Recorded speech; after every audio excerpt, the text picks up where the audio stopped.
Përshëndetje klasa e 6, si keni kaluar gjatë kësaj kohe, uroj që t'jeni mirë. Tema që do të kemi për sot vazhdon pjesa e gjatësisë dhe trashesia e telave në qarqe dhe është pjesa e dytë që do të kemi. Ju mund ta shikoni edhe tek pjesa juaj në libër për sa i përket gjatësisë dhe trashesisë. Deri në fund të temës së mësimit, patjetër që ju duhet të tregoni se çfarë ndodh nëse vendosim tela të trasha apo të gjatë në një qarq elektrik, si do të jetë kalimi i rrymës në këtë rast. Gjithashtu do të argumentoni si është rezistenca e fijes ndaj qarkut elektrik ose ndaj rrymës elektrike në këtë rast, dhe do të demonstroni çfarë ndodh nëse shtohen elemente të tjerë në qark elektrik. Ne e bëm herën e parë për sa i përket pjesës së laboratorit virtual që punuam, por do të vazhdojmë të punojmë edhe sot. Për sa i përket rezistencës së telit, ju keni në pjesën e librit edhe foton që tregon me zmadhimin edhe me fijet e telave të elektrik. Ajo që duhet keni parasysh është që rezistenca është forca që ushtron sipërfaqja anësore ose tërësore e saj e fijes, në këtë rast e tubit në momentin që keni tek figura, mbi rrymen elektrike që kalon në të. Kur kemi fije elektrike të trasha ose të shkurtra, rezistenca që fija elektrike do të ushtrojë tek rryma do të jetë e vogël. Do të kemi një rezistencë të vogël dhe një rrymë shumë të madhe në momentin që ne kemi një fije të trashë elektrike dhe të shkurtër. Qoftë të trashë, qoftë të shkurtër është e njëjta gjë në këtë rast, për shkak sepse rezistenca do të jetë e vogël, edhe rryma që do të kalojë në të do të jetë e madhe, për shkak sepse do të kalojnë më tepër elektrone në këtë rast. Kur kemi fije elektrike të gjatë dhe të hollë, rezistenca, që është forca që ushtron sipërfaqja anësore e fijes mbi rrymën që kalon ose mbi ngrimcat që kalojnë, në këtë rast tek fijet e gjata dhe të holla do të jetë e madhe, dhe kështu vjen më pak rrymë elektrike nëpër shtëpitë tona apo më pak rrymë elektrike tek pjesa e llambës. E thënë ndryshe, do të kalojnë më pak elektrone në fijet elektrike dhe do të kemi më pak energji për të konsumuar në këtë rast. Është përmendur herën e parë tek pjesa e laboratorit virtual që do ta punojmë edhe pak më vonë, rezistorët. Nëse mbani mend, rezistorët ishin disa, si të thosh, rezistenca të vogla që mund t'i vendosnin në momentin kur ju formonit një qark elektrik në paralel ose në seri. Rezistorët janë elementët më të thjeshtë të qarqeve elektrik dhe elektronik, sepse nuk është se përdoren vetëm tek pjesa e pajisjeve që ne mund të kemi në shtëpi, siç mund të jetë qarku i plot ose rrjeti i shtëpisë tonë, por përdoret edhe tek kompjuterat, tek pjesa e televizorave, high definition kohët e fundit, apo edhe tek telefonat. Funksioni i këtyre qarkeve është të kontrollojnë intensitetin e rrymës që rrjedh në qark, ose të kontrollojnë rrymën që rrjedh në qark. Në qoftë se është një rrymë e madhe, rezistorët e stabilizojnë që qarku ose që pjesa e pajisjes të punojë normalisht pa u djegur. Në me qarqet elektronik, më shpesh ne i hasim rezistorët që janë prej grafitit të ndërtuar, në formë cilindra, siç janë pjesa këtu poshtë e qarkut, e ndërtuar ose e ndërtuar forma e rezistorit, dhe në momentin që këta vendosen, ata janë ose në sipërfaqe ose të vendosura në brendësi të qarkut, dhe këta janë të ndërtuar prej metalesh apo lëngjësh të ndryshëm, dhe kanë për masa patjetër të ndryshme, duke filluar nga më të voglat deri dhe tek më të mëdhajat për fuqinë që ato mund të përçajnë. Pra, kombinimet, siç e pam edhe pak më përpara, do të jenë fije trash rezistencë e vogël rrymë e madhe, që ta kuptoni dhe pak më mirë kalojnë më tepër elektrone, fije shkurtë rezistencë e vogël rrymë e madhe. Fije e gjatë, rezistencë e madhe rrymë e vogël dhe fije e hollë rezistencë e madhe rrymë e vogël. Pra në këtë rast do të kalojnë më pak rrymë në momentin që ne kemi të mëdha rezistencat ose të larta, kur kemi fije të gjata.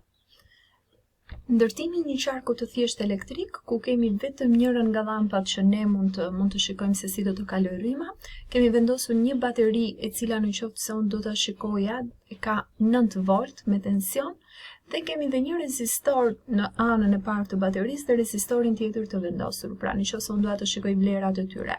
Kjo është mënyra e parë se si unë mund ta shikoj. Në momentin që unë do të mbyll pjesën e çelësit, do të vërej që llampa në këtë rast do të më ketë shumë pak dritë, për arsye sepse kam vendosur 2 rezistor të cilët kontrollojnë rrymën e të cilën kalojnë në mënyrë shumë më të madhe se sa në momenti kur do të kisha vetëm një. Në rast se unë do ta heq njërin prej rezistorëve në këtë rast, pra thjesht duke klikuar në pjesën e parë, thjesht duke klikuar të tërin, do ta heq rezistorin e parë dhe do të bashkoj pjesën e qarku, do të vërej që në këtë rast do të kem një dritë shumë herë më të madhe. Nëse do ta heq përsëri dhe rezistorin tjetër dhe do të bashkoj vetëm qarkun me një bateri, në këtë rast do të vini re që drita do të ketë një ndriçim shumë herë më të madh se sa në rastin e parë. Vini pak re që kjo do të jetë një ndriçim shumë herë më i madh për shkak sepse drita ka marrë të gjitha elektronet në të cilat kalojnë në pjesën e fijeve dhe nuk kemi një lloj rezistori që të kontrolloj apo të konsumoj një pjesë të elektroneve që dalin. Në qoftë se unë dua që të kem një lidhje në paralel, kjo është lidhje në seri, që do të thotë në këtë rast unë kam të lidhur vetëm një dritë, dua të kem një pjesë tjetër që dua ta lidh në seri, ose në paralel, sepse kjo është një lidhje në seri, dua të kem një qark tjetër elektrik që dua ta lidh në seri. Vini pak re, do të marr një llampë, duke krijuar kështu një qark në lidhje në paralel, llampa e dytë, pra këtë thjesht po e zgjasim pak më poshtë në mënyrë që ta kemi më të thjesht për të parë lidhje në paralel në këtë rast, kështu që thjesht duke e krijuar me një rezistencë të vogël. Pra, në këtë rast kemi një lidhja e parë dhe lidhja e dytë.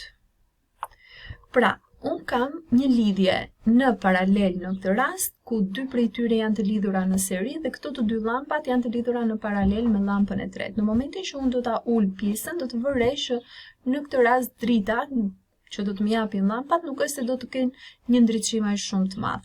Por në rast se do të shtoj një bateri tjetër, pra në momentin që kam vetëm këtë bateri, do të shtoj edhe një bateri tjetër në mënyrë që të shikoj se si do të jetë ndriçimi që do të bëjnë.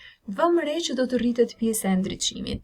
Nëse unë dua të mas rrymën, në këtë rast mas tensionin, por gjithashtu edhe rrymën në të cilën dua të shikoj se çfarë rrymë po më kalon, fare mirë mund të vendos një të tillë. Kjo është për matjen e tensionit kur vendosim nga njëri pol, vendosim të ziun dhe në polin tjetër për të matur rrymën dhe shikojmë që të dyja këto bateri mua më japin 18 volt, sepse po t'i vëmë re për njërin prej baterive është 9 volt dhe të dyja këto më japin 18 volt. Dua të mas rrymën që kalon, kështu që duhet të gjej një vend në mënyrë që të më matet pjesa e rrymës. Thjesht e vendos në pozicionin e parë.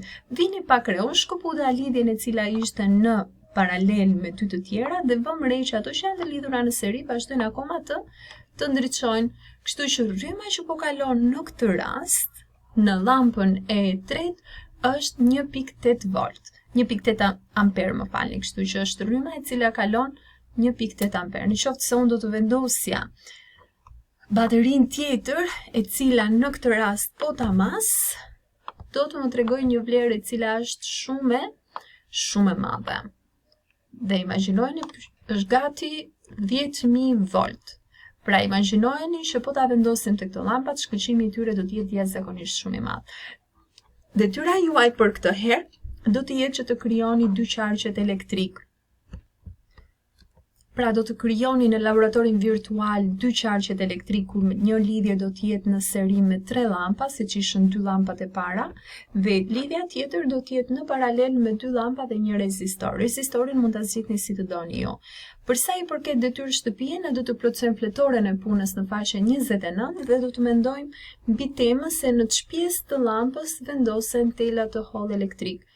Një ndim për ju mund të jetë pjesa e llampave që keni në shtëpinë tuaj dhe po t'i vini re ato ka një fije filamenti shumë të holl në momentin që ndriçojnë. Dhe kjo është pjesa ku përdoren tela të holl. Shpjegimin pse do ta mendoni pak ju dhe të më ktheni një përgjigje. Kjo ishte tema që kishëm për sot, do të dëgjohemi përsëri herën tjetër.